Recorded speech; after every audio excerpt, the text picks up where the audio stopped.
Je viens donc, comme on l'a dit, en véhicule électrique depuis la région parisienne, grâce à l'objet que je vais vous présenter aujourd'hui qui est le Pitender et notre projet de batterie à la demande. Donc, comme on vient de le voir avec la présentation, l'excellente présentation précédente, le problème qu'on a sur le véhicule électrique, en particulier au niveau des batteries, c'est qu'on essaie de résoudre un problème qui est surcontraint. D'un côté, si on veut utiliser le plus efficacement possible avec un cyclage maximum les batteries, il faut une batterie donc, qui ne soit pas trop grosse en taille, qui soit chargée et déchargée pas trop rapidement et dans des bonnes conditions. A contrario, ce que veut l'utilisateur de véhicules électriques, c'est d'avoir exactement les mêmes services, voire des services meilleurs que ce que propose le véhicule thermique aujourd'hui, puisqu'on vend bien le véhicule électrique comme un véhicule d'avenir. Donc le client général s'attend à ce que ce soit un jouet technologique avec des services encore meilleurs. Donc pour atteindre cet objectif-là, il faudrait une batterie énorme qui se charge le plus vite possible. Donc ces deux problèmes sont par nature opposés, donc insolubles dans l'état. Donc ce qu'on propose avec ePitender, c'est en fait de couper le problème en deux et donc d'avoir pour une autonomie bonne et une tranquillité d'esprit bonne également, de garder au niveau du véhicule uniquement une batterie suivant le segment entre 15 et maximum, grand maximum 60 kWh dans le véhicule. Et donc ça, ce sera en fonction des besoins des personnes et de leur utilité. Et le jour où on a besoin d'aller plus loin, d'ajouter un module d'énergie supplémentaire sous forme d'une remorque à tracter qui contiendra donc l'énergie typique et nécessaire pour la longue distance. Donc dans le cas d'espèce, aujourd'hui, moi je suis venu avec notre première génération qui contient un générateur. Aujourd'hui, on travaille sur une version batterie. Le démonstrateur tourne pour des premiers essais depuis une semaine à Poissy dans les Yvelines. Et sur notre démonstrateur, on a une capacité actuelle de 36 kWh, on vise 60 kWh pour la version commerciale.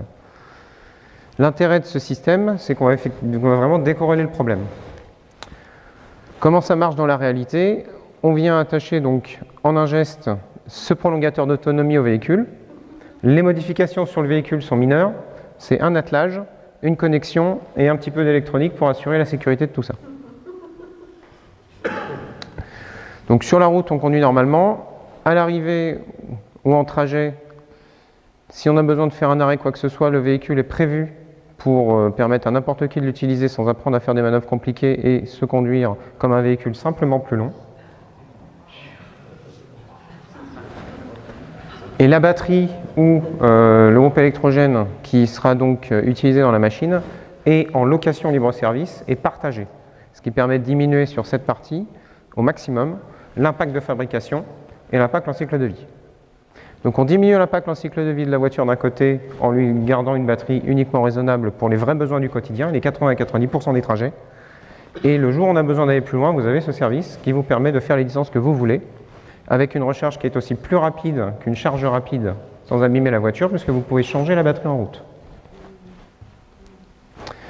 Le reste du temps, quand ces batteries ne sont pas au cul d'une voiture, nous, ce qu'on propose, c'est de les ajouter dans le parc pour servir de stockage aux énergies renouvelables et donc également optimiser un maximum l'utilisation de ces batteries. Donc tout l'impact matériel des batteries que nous allons utiliser dans notre système sera rentabilisé de manière, on pense, la plus intelligente possible en corrélant les deux usages. Un troisième avantage de faire cette modularité-là, c'est que le stockage des énergies renouvelables et le stockage pour les creux et les pics du réseau est le plus pertinent au plus proche des consommations. Et dans le cas des transhumances d'été, les utilisateurs vont eux-mêmes emmener le stockage du réseau avec eux dans les villes périphériques et le ramener aux villes principales pour le reste de l'année, là où ce stockage est le plus pertinent. Donc le but ici, c'est de pouvoir gérer collectivement cette batterie. C'est pour ça qu'on part sur un business model de location. Bien sûr, si des gens désirent acheter l'ePitender pour leur utilisage propre, leur autoconsommation, s'ils ont eux-mêmes des énergies renouvelables chez eux, ce sera tout à fait possible. On a donc du coup un Powerwall à roulette qui serait disponible dans cet objectif-là, servant également de range extender du coup. Donc nos avantages, c'est, comme je le disais, de diminuer l'impact de la batterie sur le véhicule tracteur. Donc on garde une voiture électrique qui a l'équivalent du thermique à une parité de prix qui arrivera beaucoup plus rapidement. La part carbone en cycle de vie sur la voiture est diminuée et le véhicule du coup devient tout de suite plus profitable et plus durable. L'autonomie additionnelle, puisqu'elle est généralement très ponctuelle, la grande majorité des gens ne partent en congé que 5 à 10 jours dans l'année et sont sur la route uniquement 5 à 10 jours dans l'année. Donc plutôt que d'avoir en possession cette batterie qu'on aura plus de mal qui renvoie sur le réseau depuis chez soi, on ne paiera l'autonomie additionnelle qu'à l'usage, ce qui est économiquement beaucoup plus rentable. Au cours du voyage, étant donné aussi que c'est un système de location et qu'on aura le choix de l'énergie pour la prolongation d'autonomie, on peut voyager l'esprit tranquille partout. Aujourd'hui, le réseau de bornes est encore en création, c'est pour ça qu'on a pour l'instant gardé la partie batterie et la partie générateur thermique. Celui avec l'augmentation du parc sur la version batterie permettra du coup d'aider au stockage des énergies renouvelables. Bien sûr, on ne pense pas que c'est une solution unique et qui satisfera tous les besoins, mais dans un ensemble de solutions, elle est pour nous la plus pertinente pour optimiser l'usage de ces batteries. On est une équipe de 6 personnes. L'illustration ici, vous voyez le démonstrateur batterie, l'état dont il était il y a 15 jours, donc avec toutes les cellules empilées dedans pour 36 kWh. Vous voyez également qu'il y a énormément de volume encore disponible. Donc la version 60 kWh en termes de volume, on n'a aucun souci technique à pouvoir faire cette intégration. Restera la question de la masse sur ce châssis-là et quelques optimisations à faire pour pouvoir les atteindre. Donc à l'heure actuelle, le projet Epitender est déjà commercialisé au cours d'un pilote. Donc on a équipé une quinzaine de véhicules.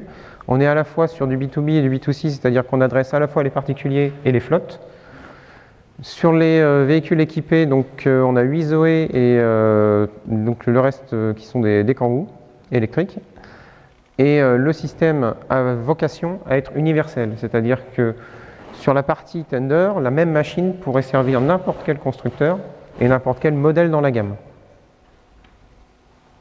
On est protégé par 2 brevets internationaux qui sont le système de marche arrière que vous avez vu tout à l'heure et un deuxième système sur la version essence qui éloigne le réservoir d'essence de la zone de collision en cas de crash par l'arrière. Donc en fait cette machine on l'a déjà étudiée et fait valider par des crash tests numériques comme étant ce qu'on appelle une crash box, donc une protection à l'arrière du véhicule en cas de problème. Donc ici vous avez donc notre équipe, le premier point de location qu'on a installé donc, qui est à côté de notre atelier à Poissy dans les Yvelines et donc les personnes faisant partie du Advisory Board. Sur la partie véritablement du projet Epitender, je vous ai donné ici les grandes lignes de l'objet et de ce qu'on compte en faire. Et pour les questions, si vous voulez un petit peu plus de détails, j'ai également dans l'appendix pas mal de données de notre business plan, mais je pense que ce sera plus intéressant et plus interactif dans la discussion. Voilà. Voilà, donc si vous avez des questions, c'est le moment.